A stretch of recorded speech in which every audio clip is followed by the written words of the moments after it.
ಹುಟ್ಟುಗುಣ ಸುಟ್ರೆ ಹೋಗಲ್ಲ ಅಂತ ನಮ್ಮಲ್ಲಿ ಒಂದು ಮಾತಿದೆ. ಈ ಮಾತಿದೆಯಲ್ಲ, ಅಂದ್ರೆ ಹುಟ್ಟುಗುಣ ಸುಟ್ರೆ ಹೋಗಲ್ಲ ಅಂತ ಮಾತಿದೆಯಲ್ಲ, ಈ ಮಾತು ಪಾಕಿಸ್ತಾನಕ್ಕೆ ಹೇಳಿ ಮಾಡಿಸಿದಂತಿದೆ. ಯಾಕಂದ್ರೆ ಪಾಕಿಸ್ತಾನದ ಮೇಲೆ ನೀವು ಎಷ್ಟೇ ಒತ್ತಡ ಏರಿ, ಅಂತಾರಾಷ್ಟ್ರೀಯ ಮಟ್ಟದಲ್ಲಿ ಎಷ್ಟೇ ಒತ್ತಡ ಏರಿ ಮತ್ತು ಅಂತಾರಾಷ್ಟ್ರೀಯ ನಿಧಿಗಳಿಂದ ಎಷ್ಟೇ ಹಣವನ್ನು ಕೊಡದಿದ್ರೂ ಪರವಾಗಿಲ್ಲ, ಅದು ಭಯೋತ್ಪಾದನೆಯನ್ನು ಸಾಕುವುದು ಬಿಡುವುದಿಲ್ಲ, ಮತ್ತೆ ಭಯೋತ್ಪಾದಕರನ್ನು ಸಾಕುವುದು ಬೆಳೆಸುವುದು ಬಿಡುವುದಿಲ್ಲ.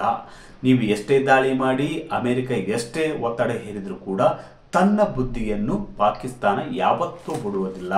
ಉಗ್ರರನ್ನು ಸಾಕುವುದು, ಉಗ್ರರನ್ನು ಬೆಳೆಸುವುದು, ಉಗ್ರ ನೆಲೆಗಳನ್ನು ತನ್ನ ದೇಶದಲ್ಲಿ ವಾಸಿಸುವುದಕ್ಕೆ ಅವಕಾಶ ಕೊಟ್ಟು ಎಲ್ಲ ರೀತಿಯ ಸೌಲಭ್ಯವನ್ನು ಕೊಟ್ಟು ಇಡೀ ಜಗತ್ತಿಗೆ ಭಯೋತ್ಪಾದನೆಯನ್ನು ಮತ್ತು ಭಯೋತ್ಪಾದಕರನ್ನು ರಫ್ತು ಮಾಡುವಂತೆ ಯಾವುದಾದ್ರೂ ದೇಶ ಇದ್ರೆ ಅದು ಪಾಕಿಸ್ತಾನ. ಇಂಥ ಪಾಕಿಸ್ತಾನದ ಮೇಲೆ ಈ ಒಂದು ಉಗ್ರ ಚಟುವಟಿಕೆ ಹಿನ್ನೆಲೆಯಲ್ಲಿ ಮತ್ತು ಪಹಲ್ಗಾಂವ್ ಮೇಲೆ ದಾಳಿ ನಡೆಸಿದ ಹಿನ್ನೆಲೆಯಲ್ಲಿ ಭಾರತ ಬಲವಾದ ಹೊಡೆತ ಕೊಟ್ಟಿತ್ತು. 4 ದಿನಗಳ ಕಾರ್ಯಾಚರಣೆಯಲ್ಲಿ POKಯಲ್ಲಿದ್ದಂಥ ಉಗ್ರ ನೆಲೆಗಳನ್ನು ಧ್ವಂಸಗೊಳಿಸಿತ್ತು. 9ಕ್ಕೂ ಹೆಚ್ಚು ಉಗ್ರ ನೆಲೆಗಳನ್ನು ಉಗ್ರರನ್ನು ಹೊಡೆದುರುಳಿಸಿತ್ತು. ಆದರೂ ಕೂಡ ಪಾಕಿಸ್ತಾನ ಯಾವುದೇ ಕಾರಣಕ್ಕೂ ಪಾಠ ಕಲಿತಂತೆ ಕಾಣುತ್ತಿಲ್ಲ. ಯಾಕಂದ್ರೆ ಅದು ಮೂಲತಃವಾಗಿ ಭಯೋತ್ಪಾದನೆಯಿಂದ ಬೆಳೆದಂಥ ರಾಷ್ಟ್ರ ಮತ್ತು ಭಯೋತ್ಪಾದನೆಯನ್ನು ಉಸಿರಾಗಿಸಿಕೊಂಡಂತ ಮತ್ತು ದೇಹವಾಗಿಸಿಕೊಂಡಂತ ಮತ್ತು ಸರ್ಕಾರಿ ಪ್ರಾಯೋಜಿಕತ್ವದಲ್ಲೇ ಭಯೋತ್ಪಾದನೆಯನ್ನು ಬೆಳೆಸುವಂತ ದೇಶ. ಹೀಗಾಗಿ ಅದು ತನ್ನ ಚಾಳಿಯನ್ನು ಯಾವತ್ತೂ ಬಿಡುವುದಿಲ್ಲ ಎಂಬುದಕ್ಕೆ ಮತ್ತೊಂದು ಸಾಕ್ಷಿ ಸಿಕ್ಕಿದೆ. ಹಾಗಾದ್ರೆ ಪಾಕಿಸ್ತಾನ ಮತ್ತೆ ಮಾಡಿದ್ದಾದ್ರೂ ಏನು? ಮತ್ತೊಂದು ದಾಳಿಗೆ ಸಿದ್ಧವಾಯಿತಾ ಭಾರತ? ವೀಕ್ಷಕರೇ, ಕಳೆದ 1 ತಿಂಗಳ ಹಿಂದೆ ಅಷ್ಟೇ ಪಹಲ್ಗಾಂವ್ನ ಪ್ರವಾಸಿಗರ ಮೇಲೆ ಪಾಕಿಸ್ತಾನ ದಾಳಿ ನಡೆಸಿತ್ತು. ಇದಕ್ಕೆ ಪ್ರತೀಕಾರವಾಗಿ ಭಾರತ ಆಪರೇಷನ್ ಸಿಂಧೂರ್ ನಡೆಸಿ LOCಯಲ್ಲಿ POKಯಲ್ಲಿ ಇದ್ದಂಥ ಉಗ್ರ ನೆಲೆಗಳನ್ನು ಧ್ವಂಸಗೊಳಿಸಿತ್ತು. ಅಷ್ಟೇ ಅಲ್ಲ, ಭಯೋತ್ಪಾದಕರನ್ನು ಕೂಡ ಅಟ್ಟಾಡಿಸಿ ಹೊಡೆದಿತ್ತು. ಆದರೂ ಕೂಡ ಪಾಕಿಸ್ತಾನ ಬುದ್ಧಿ ಕಲಿತಿಲ್ಲ. ಈ ಒಂದು ವಿಷಯ ಪಹಲ್ಗಾಂವ್ ಘಟನೆ ಬಳಿಕ ಇಡೀ ಜಗತ್ತು ಪಾಕಿಸ್ತಾನಕ್ಕೆ ಚೀಮಾರಿ ಹಾಕಿದ್ರೂ ಕೂಡ ಅದು ಪಾಠ ಕಲಿತಿಲ್ಲ. ಯಾಕಂದ್ರೆ ಪಾಠ ಕಲಿಯದಂತಹ ಈ ಪಾಕಿಸ್ತಾನ, ಭಯೋತ್ಪಾದನೆಯನ್ನು ಪೋಷಿಸುವಂತಹ ಈ ಪಾಕಿಸ್ತಾನ ಮತ್ತೆ ಉಗ್ರ ನೆಲೆಗಳನ್ನು ಮರುಸ್ಥಾಪನೆ ಮಾಡುವುದಕ್ಕೆ ಮುಂದಾಗಿದೆ. ನೋಡಿ, ಯಾವುದೇ ಒಂದು ದೇಶ ತನ್ನ ಅಭಿವೃದ್ಧಿ ಕಾರ್ಯಗಳಿಗೆ ಜನರ ಜೀವನ ಮಟ್ಟ ಹೆಚ್ಚಳ ಮಾಡುವುದಕ್ಕೆ ಆದ್ಯತೆ ಕೊಡುತ್ತೆ, ಮೊದಲ ಆದ್ಯತೆ ಕೊಡುತ್ತೆ. ದೇಶದ ಬೆಳವಣಿಗೆ, ದೇಶದ ಆರ್ಥಿಕ ಸ್ಥಿತಿ ಬೆಳವಣಿಗೆಗೆ ಆದ್ಯತೆ ಕೊಡುತ್ತೆ. ಆದರೆ ಪಾಕಿಸ್ತಾನ ಮಾತ್ರ ತುಂಬಾ ಡಿಫ್ರೆಂಟ್ ಇದೆ. ಜಗತ್ತಿನಲ್ಲಿ ತುಂಬಾ ಡಿಫ್ರೆಂಟ್ ಆಗಿ ಇರ್ತಕ್ಕಂಥ ಕಂಟ್ರಿ ಅಂದ್ರೆ ಅದು ಪಾಕಿಸ್ತಾನ. ಯಾಕಂದ್ರೆ ಅಲ್ಲಿ ಭಯೋತ್ಪಾದನೆಯನ್ನು ಬೆಳೆಯಲಾಗ್ತದೆ, ಆ ಮೂಲಕ ಜಗತ್ತಿಗೆ ಒಂದು ರಫ್ತನ್ನು ಮಾಡುತ್ತದೆ. ಇಂಥ ಒಂದು ದೇಶ ಆಪರೇಷನ್ ಸಿಂಧೂರ್ ಬಳಿಕ ಉಗ್ರ ನೆಲೆಗಳನ್ನು ಭಾರತ ಧ್ವಂಸಗೊಳಿಸಿತ್ತು. 1 ತಿಂಗಳ ಬಳಿಕ LOCಯಲ್ಲಿ ಉಗ್ರ ಸಂಘಟನೆಗಳನ್ನು, ಉಗ್ರ ನೆಲೆಗಳನ್ನು ಮತ್ತೆ ಮರು ನಿರ್ಮಾಣಕ್ಕೆ ಮುಂದಾಗಿದೆ.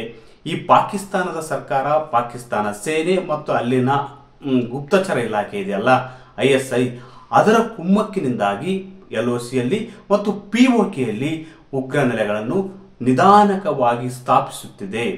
POKಯಲ್ಲಿ ಮತ್ತು ಅಂತಾರಾಷ್ಟ್ರೀಯ ಗಡಿಯಲ್ಲಿ ಪ್ರಮುಖವಾಗಿ LOC ಬಳಿಯಲ್ಲಿನ Luni, Putwal, Taipu post, Jamila post, Umrao, Chapar, forward, Kahata, Chotachak ಹಾಗೂ ಜಾಗ್ಲೂರು ಪ್ರದೇಶಗಳಲ್ಲಿ ಇಂಥದ್ದೊಂದು ಉಗ್ರ ನೆಲೆಗಳನ್ನು ಸ್ಥಾಪಿಸುತ್ತಿದೆ. ಮರು ನಿರ್ಮಾಣ ಮಾಡಿದೆ. ಏನು ಭಾರತೀಯ ಸೇನೆ ಅಟ್ಯಾಕ್ ಮಾಡಿತ್ತು, ಆ ಅಟ್ಯಾಕ್ನಿಂದ ಉಗ್ರ ನೆಲೆಗಳು ಧ್ವಂಸಗೊಂಡಿದ್ವಿ.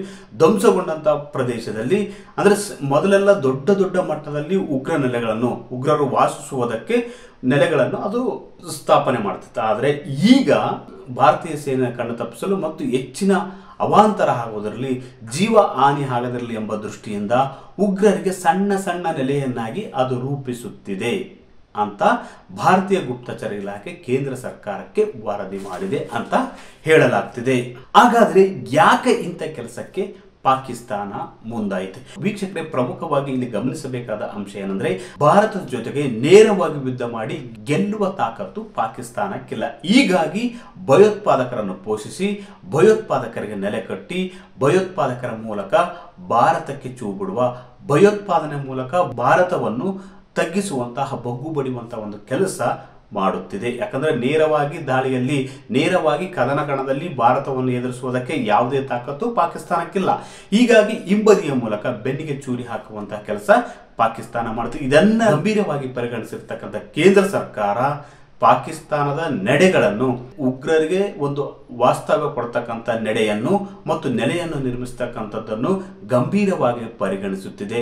ಈ ಕುರಿತು ಭಾರತ ಯಾವುದೇ ಚಾಕರ ಎತ್ತಿಲ್ಲವಾದರೂ ಮುಂದಿನ ದಿನಗಳಲ್ಲಿ ಕಠಿಣ ಕ್ರಮ ಕೈಗೊಳ್ಳುವ ಸಾಧ್ಯತೆ ಹೆಚ್ಚು. ಯಾಕಂದ್ರೆ ಒಂದು ವೇಳೆ ಪಾಕಿಸ್ತಾನ ಬೆಂಬಲಿಸುತ್ತಿರುವ ಉಗ್ರರಿಂದ ಒಂದು ಪ್ರಚೋದನೆ ಬಂದರೆ ಆ ಪ್ರಚೋದನೆಗೆ ಈ ಬಾರಿ ತಕ್ಕ ಹೆದರೇಟು ಕೊಡುವುದಕ್ಕೆ ಈಗಾಗಲೇ ಆಪರೇಷನ್ ಸಿಂಧೂರ ಮೂಲಕ ಪಾಕಿಸ್ತಾನವನ್ನು ಬಗ್ಗು ಬಡಿದಿದೆ. ಆದರೆ ಒಂದು ವೇಳೆ ಮತ್ತೊಮ್ಮೆ ಕೆಣಕುವ ಪ್ರಯತ್ನ ಪಾಕಿಸ್ತಾನ ಮಾಡಿದ್ರೆ ಈ ಬಾರಿ ಪಾಕಿಸ್ತಾನದ ಕತಿ ಅರೋಗತಿ ಆಗುವುದಂತೂ ಗ್ಯಾರಂಟಿ. ಯಾಕಂದ್ರೆ ಭಾರತ ಈಗಾಗಲೇ ಪುನಃ ಎಚ್ಚರಿಸುತ್ತದೇನೆಂದ್ರೆ ಒಂದು ಸಣ್ಣ ದಾಳಿ ಆದರೂ ಕೂಡ ನಾನು ಅದನ್ನು ಭಯೋತ್ಪಾದನೆ ದಾಳಿ ಅಂತ ಪರಿಗಣಿಸುತ್ತೇನೆ ಅಂತ ಜಾಗತಿಕ ಮಟ್ಟದಲ್ಲಿ ಭಾರತ ಹೇಳ್ತಿದೆ. ಹೀಗಾಗಿ ಭಾರತ ದೊಡ್ಡ ಹೊಡೆತ ಕೊಡುವುದಕ್ಕೆ ಒಂದು ರೀತಿ ಸಿದ್ಧತೆಯಲ್ಲಂತೂ ಯಾವಾಗಲೂ ಇರುತ್ತೆ.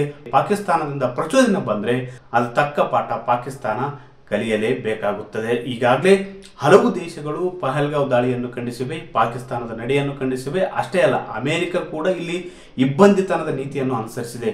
ಭಾರತಕ್ಕೂ ಮತ್ತು ಪಾಕಿಸ್ತಾನದ ನಡುವೆ ಸಂಧಾನ ಮಾಡಿದ್ದು, ಕದನ ವಿರಾಮ ಮಾಡಿದ್ದು ನಾನೇ ಅಂತ ಹೇಳಿ ಉದಾಟತನ ತೋರಿದ್ದು. ಬಳಿಕ ಟ್ರಂಪ್ ಆ ಮಾತನ್ನು ವಾಪಸ್ ಪಡೆದಿದ್ರು. ಆದರೆ ಅಂತಾರಾಷ್ಟ್ರೀಯ ನಿಧಿಯಿಂದ ನೆರವನ್ನು ಕೊಡಿಸುವಲ್ಲಿ ಅಮೆರಿಕ ಯಶಸ್ವಿಯಾಗಿತ್ತು. ಆದರೆ ಆ ನೆರವು ಈಗ ಮತ್ತೆ ಉಗ್ರರ ನೆಲೆ ಮರು ನಿರ್ಮಾಣಕ್ಕೆ ಹೋಗುತ್ತಿರುವುದು ಒಂದು ದುರಂತದ ವಿಚಾರ, ಒಂದು ವಿಪರ್ಯಾಸದ ವಿಚಾರ.